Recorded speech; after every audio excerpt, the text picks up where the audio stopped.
Welcome back to city news. ఆంధ్రప్రదేశ్లో Telugu Desam, Janasena, BJP కూటమి ప్రభుత్వం ప్రజల ఆకాంక్షలకు అనుగుణంగా ముందుకు వెళుతుందనే చర్చ ప్రజల్లో సాగుతుంది. ఓవైపు టీడీపీ అధికారంలోకి వస్తే ఇచ్చిన హామీలు అమలు చేయరంటూ ఎన్నికలకు ముందు వైసీపీ విస్తృతంగా ప్రచారం చేసింది. కానీ అధికారంలోకి వచ్చిన నెల రోజుల్లోనే పింఛన్ల పెంపుతో వైసీపీ విమర్శలకు చెక్ పెట్టింది. గత ప్రభుత్వం రాష్ట్రాన్ని అప్పులమయం చేసినప్పటికీ తనకున్న పాలనా అనుభవంతో సీఎం చంద్రబాబు ఎన్నికల హామీలు అమలుతో పాటు రాష్ట్ర అభివృద్ధిపై ప్రత్యేక దృష్టి కేంద్రీకరించారు. గత వైసీపీ ప్రభుత్వం కేవలం కొన్ని సంక్షేమ పథకాలను అమలు చేసి అభివృద్ధిని పక్కన పెట్టింది.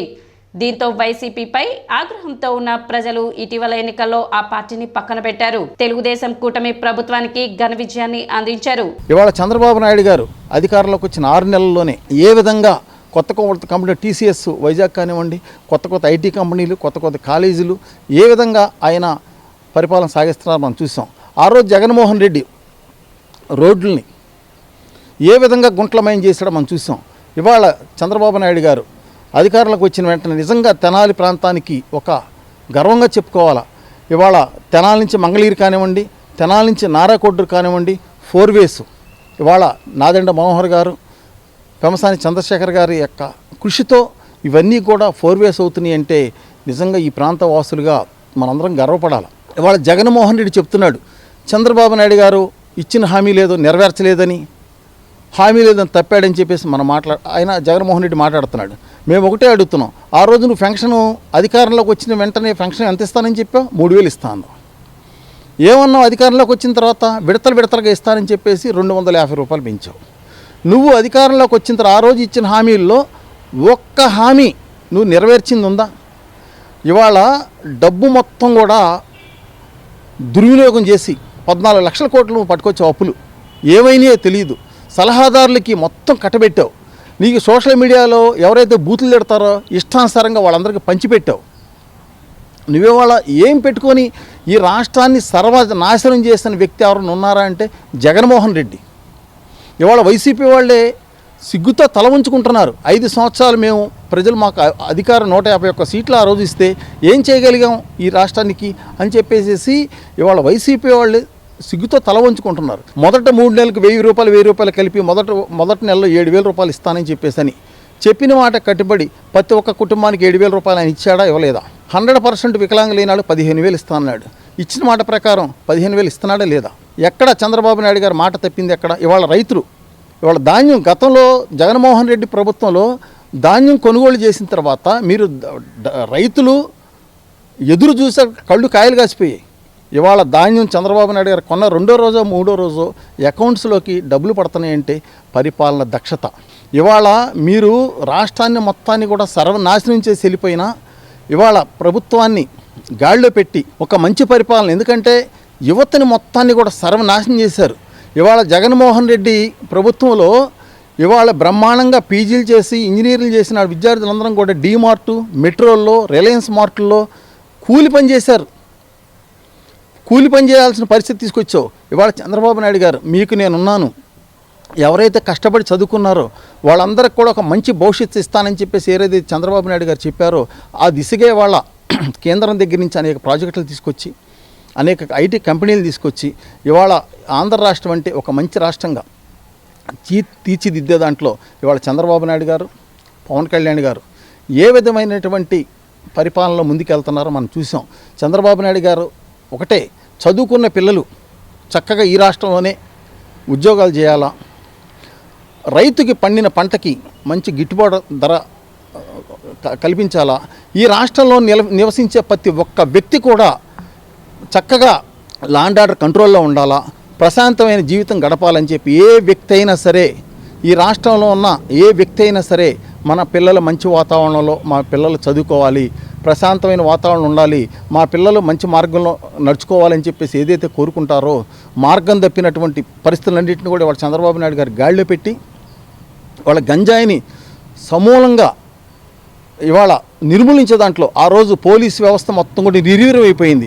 పోలీసులు ఆ రోజు ఏమి చంద్రబాబు నాయుడు ఇవాళ ఆ రోజు జగన్మోహన్ రెడ్డికి తొత్తులుగా తయారయ్యి పోలీసు వ్యవస్థ ఆ రోజు ఏ విధంగా పనిచేసిందో చూసాం మనం. ఇవాళ పోలీస్ వ్యవస్థ ఇవాళ గాడిలో పడి ఇవాళ గంజాయిని నిర్మూలించే దాంట్లో కానివ్వండి, రౌడీల్ని నిర్మూలించే దాంట్లో కానివ్వండి, రౌడీ వ్యవస్థను అరికట్టే దాంట్లో కానివ్వండి, సమాజంలో ఒక మంచి వాతావరణం తీసుకొచ్చే దాంట్లో కానివ్వండి, చంద్రబాబు నాయుడు గారిని వాళ్ళ ప్రజలందరూ కూడా ఇవాళ హర్షిస్తున్నారు. ఈ వైసీపీకి ఈ రాష్ట్రంలో ప్రతిపక్ష హోదా కాదు కదా, రాబోయే రోజుల్లో మీరు ఈ ప్రజల్ని పరిపాలించడానికి మీకు ఎట్టి పరిస్థితులు అర్హత లేదు.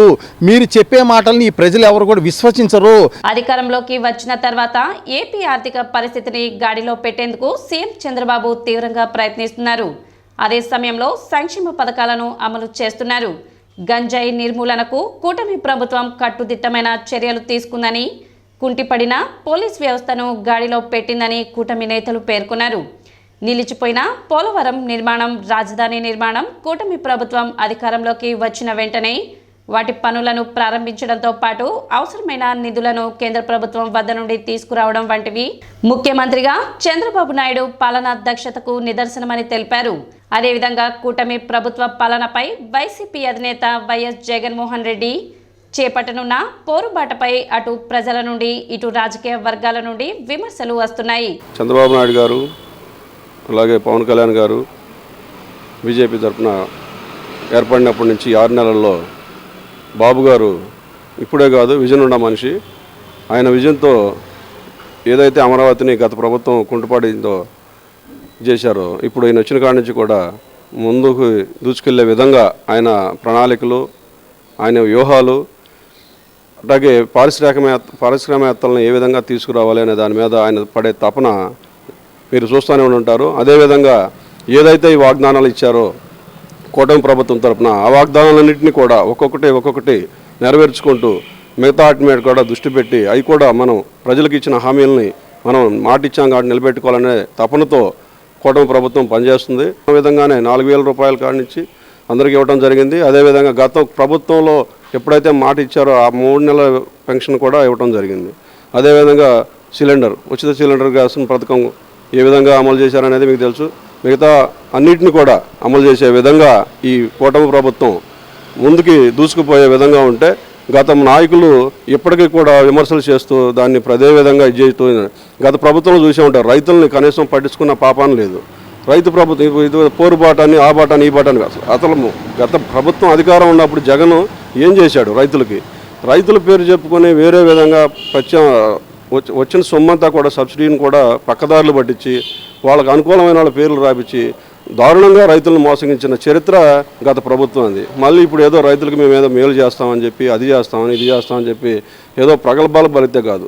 చేసే ప్రభుత్వంలో ఏదైనా తప్పులుంటే, 1-6 తప్పులుంటే ప్రభుత్వానికి అసెంబ్లీ పూర్వకంగా తెలియజేసి ఏదైనా ఉంటే చెప్పాలి, దాన్ని సరిదిద్దుకునే విధంగా చెప్పాలి.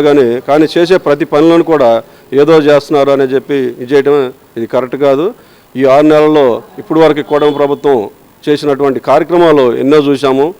రాష్ట్రాన్ని 5 ఏళ్ల తన పాలనలో భ్రష్టు పట్టించిన జగన్ 6 నెలలలో సుపరిపాలన అందిస్తున్న కూటమి ప్రభుత్వంపై పోరుబాట చేపట్టడం కంటే తనని తాను ఆత్మవిమర్శ చేసుకోవాలని తెలిపారు. ప్రజా పరిపాలన చేస్తున్న ప్రభుత్వానికి సహకరించాల్సింది పోయి పోరుబాట అంటూ వస్తే ఈసారి ఎన్నికల్లో 11 సీట్లు కూడా రావని ఎద్దేవా చేశారు. అసలు వైసీపీకి ప్రజలను పరిపాలించే అర్హత ఇకపై ఉండదని తెలిపారు. నారా చంద్రబాబు నాయుడు గారి నాయకత్వంలో కూటమి ప్రభుత్వం వచ్చి రేపటికి 6 నెలల కాలం ముగుస్తుంది. ఈ 6 నెలల కాలంలో కూటమి ప్రభుత్వం నారా చంద్రబాబు నాయుడు గారి నాయకత్వంలో ఈ రాష్ట్రంలో ఉన్నటువంటి పేదరికాన్ని పారదోలే దానికోసం, పేదల బ్రతుకుల్ని మెరుగుపరిచే దానికోసం, ఈ సమాజంలో ఉన్నటువంటి ఈ పట్టణాల్లోకి వచ్చి కూలి పనులు చేసుకుని మళ్ళీ తిరిగి వెళ్ళేటువంటి కార్మికులందరికీ కూడా 5 రూపాయలకే భోజనం పెడుతున్నటువంటి సందర్భం. గత 5 సంవత్సరాలు ఎంతోమంది పేదలు కూలి పనులు చేసుకుని వందలాది రూపాయల వాళ్ళ ఖర్చులకే వాడుకుని ఇంటికి ఒట్టి చేతులతో తిరిగి వెళ్ళినటువంటి సందర్భం అనేకం చూసాం. కానీ ఈ 6 నెలల్లో కార్మికులందరూ కూడా ఆనందంగా 5 రూపాయలు ఇచ్చి మంచి భోజనం చేసి ఈరోజు పని చేసుకుని ఇంటికి డబ్బులు తీసుకుని వెళ్తున్నటువంటి సందర్భంలో, అలానే కూటమి ప్రభుత్వం వచ్చిన తర్వాత 5 సంవత్సరాల పాటు ఈ రాష్ట్రాన్ని రాజధాని లేని రాష్ట్రంగా నిలబెట్టినటువంటి జగన్మోహన్ రెడ్డికి బుద్ధి చెప్పే విధంగా ప్రజలందరూ కూడా ఒక గొప్ప తీర్పు ఇచ్చిన సందర్భంగా ఈ చంద్రబాబు నాయుడు గారి కూటమి ప్రభుత్వం వచ్చిన తర్వాత రాజధాని నిర్మాణం కోసం ఈరోజు శరవేగంగా కేంద్ర ప్రభుత్వం దగ్గర నుంచి నిధులు తీసుకురావటం, అలానే అనేకమైనటువంటి పరిశ్రమల్ని ఈ రాజధాని ప్రాంతంలోకి తీసుకొచ్చి అభివృద్ధి చేసేదానికోసం, రాజధాని భూమి ఇచ్చినటువంటి రైతులందరికీ కూడా ఆనందంగా జీవనం కొనసాగించేదానికోసం రాజధాని నిర్మాణాన్ని ప్రారంభించినటువంటి సందర్భంలో రాష్ట్రంలో ఉన్నటువంటి ప్రజలందరూ కూడా ఆనందంగా జీవిస్తున్నటువంటి సందర్భం. అలానే ఈరోజు ఆంధ్రప్రదేశ్కి జీవనాడి అయినటువంటి పోలవరం ప్రాజెక్టును కూడా తిరిగి నిర్మించేదానికోసం ఈరోజు ప్రణాళికలు నిర్మించుకుంటూ సెంట్రల్ గవర్నమెంట్ దగ్గర నుంచి నిధులు తీసుకొచ్చి పోలవరాన్ని కూడా నిర్మించి ఈ రాష్ట్రాన్ని సస్యశ్యామలం చేసేదానికోసం నిరంతరం పనిచేస్తున్నటువంటి నాయకుడు నారా చంద్రబాబు నాయుడు గారు. 6 నెలల ఈ కూటమి పాలన పైన మరి ప్రజలు ఎంతో ఆనందం వ్యక్తం చేస్తూ ఉన్నారు. రాష్ట్రంలో శాంతి భద్రతలు అదుపులో ఉన్నాయి. గతంలో గంజాయి విచ్చలవిడిగా రవాణా జరగటం కానీ, వినియోగం కానీ ఇవన్నీ జరుగుతూ ఉంటే వాటిని అదుపులో పెట్టడం జరిగింది. ప్రస్తుతం కూటమి ప్రభుత్వం శాంతి భద్రతల నుంచి, రైతుల నుంచి, అనేక వర్గాల యొక్క సంక్షేమం కోసం, రాష్ట్ర అభివృద్ధికి గతంలో రోడ్లు అవన్నీ కూడా ఏవైతే దెబ్బతిన్నాయో వాటన్నిటిని మెరుగుపరచటం, దానికి కొంత ప్రణాళికాబద్ధంగా ముందరకెళ్ళటం జరుగుతూ ఉంది. మరి కూటమి ప్రభుత్వంలో మరి ఇటు స్థానిక మంత్రివర్యులు మనోహర్ గారు పౌర సరఫరాల విభాగం నుంచి రేషన్ మాఫియాను అదుపు చేయటం కానీ, రాష్ట్రంలో పరిపాలనని ఉద్యోగుల్లో కానీ గాడిలో పెట్టడం జరుగుతూ ఉంది. యంత్రాంగం కూడా గతంలో నిమ్మక నీరెత్తినట్టుగా వ్యవహరించడం, మరి ప్రభుత్వ పాలనని సక్రమంగా నడపడంలో కూటమి ప్రభుత్వం విజయం సాధించిందని ఈ 6 నెలల పాలన పైన అనిపిస్తూ ఉంది. వేమూరు నియోజకవర్గం వేమూరు మండలం టీడీపీ సర్వసభ్య సమావేశం బుధవారం జరిగింది. వేమూరు గ్రామంలోని తెలుగుదేశం పార్టీ కార్యాలయం నందు ఏర్పాటు చేసిన సర్వసభ్య సమావేశంలో మాజీ మంత్రి మరియు వేమూరు శాసనసభ్యులు నక్కానంద్ బాబు పాల్గొన్నారు. వేమూరు శాసనసభ్యులు నక్కానంద్ బాబు మాట్లాడుతూ, కూటమి ప్రభుత్వం అధికారంలోకి వచ్చిన తర్వాత రాష్ట్రాభివృద్ధి సంక్షేమం దిశగా ముందుకు వెళుతుందని తెలిపారు. రాష్ట్ర ముఖ్యమంత్రి చంద్రబాబు నాయుడు అహర్నిశలు కష్టపడే రాష్ట్రాన్ని అభివృద్ధి చేస్తున్నారని, గత జగన్మోహన్ రెడ్డి ప్రభుత్వంలో రాష్ట్రం అధోగతి పాలైందని, గత ముఖ్యమంత్రి 5 సంవత్సరాల్లో రాష్ట్రాన్ని సర్వనాశనం చేశారని, ప్రజలు వైసీపీకి బుద్ధి చెప్పి 164 సీట్లు కూటమి ప్రభుత్వానికి ఇచ్చి అధికారం ఇచ్చారు. వేమూరు మండలంలో పార్టీ సభ్యత్వాలు కూడా బ్రహ్మాండంగా నమోదయ్యాయని తెలిపారు. తెలుగుదేశం పార్టీ ప్రతిష్టాత్మకంగా నిర్వహిస్తున్నటువంటి సభ్యత్వ నమోదు కార్యక్రమాన్ని ప్రతి ఒక్కరూ బాధ్యత తీసుకుని జరిపించాలని కోరారు. పార్టీ కోసం కష్టపడిన ప్రతి ఒక్కరికి గుర్తింపు లభిస్తుంది, ఆ బాధ్యత తనే తీసుకుంటానని తెలిపారు. అలాగే రాబోయే రోజుల్లో జరగబోయే నీటి సంఘాల ఎన్నికలు, సొసైటీ ఎన్నికలను అందరూ మాట్లాడుకొని ఏకగ్రీవాలు అయ్యే విధంగా చూసుకోవాలని తెలిపారు. కార్యక్రమంలో వేమూరు మండలం తెలుగుదేశం పార్టీ నాయకులు, కార్యకర్తలు అధిక సంఖ్యలో పాల్గొన్నారు. సభ్యత్వ నమోదు కార్యక్రమం మొదలై 45 రోజులు పూర్తయింది. 45 రోజుల్లో రాష్ట్రంలో 70 లక్షల సభ్యత్వాలు, 70 లక్షలు రికార్డు స్థాయిలో సభ్యత్వాలు జరిగింది. కేసీఆర్ నాయకత్వంలో ఈ కార్యక్రమం జరుగుతాం. ఆశీస్సులతో తెలుగుదేశం కూటమి ప్రభుత్వం ఏర్పడి 6 నెలలు అవుతా ఉంది. దగ్గర అధికారంలో ఉన్నాం. ప్రజలకి ఏ అవసరాలైనా తీర్చే పొజిషన్లో మనం ఉన్నాం. వాళ్ళ కష్ట సుఖాల్లో పాల్గొనే పరిస్థితుల్లో మనం ఉన్నాం. ఏదో సిటీ న్యూస్ ముగించే ముందు ముఖ్యాంశాలు మరోసారి.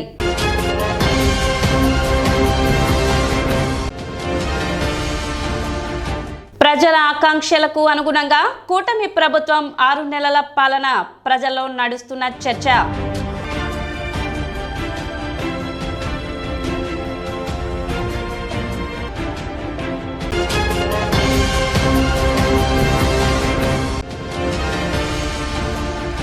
తెనాలి ఎంపీడీఓ కార్యాలయంలో 2వ రోజు కొనసాగిన శిక్షణ తరగతులు.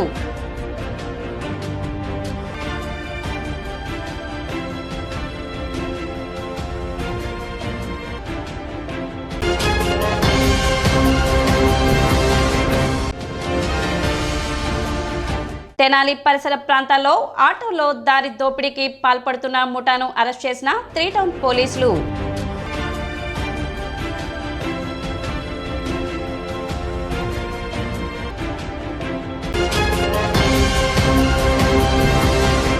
సిటీ న్యూస్ ఇంతటితో సమాప్తం. నమస్కారం.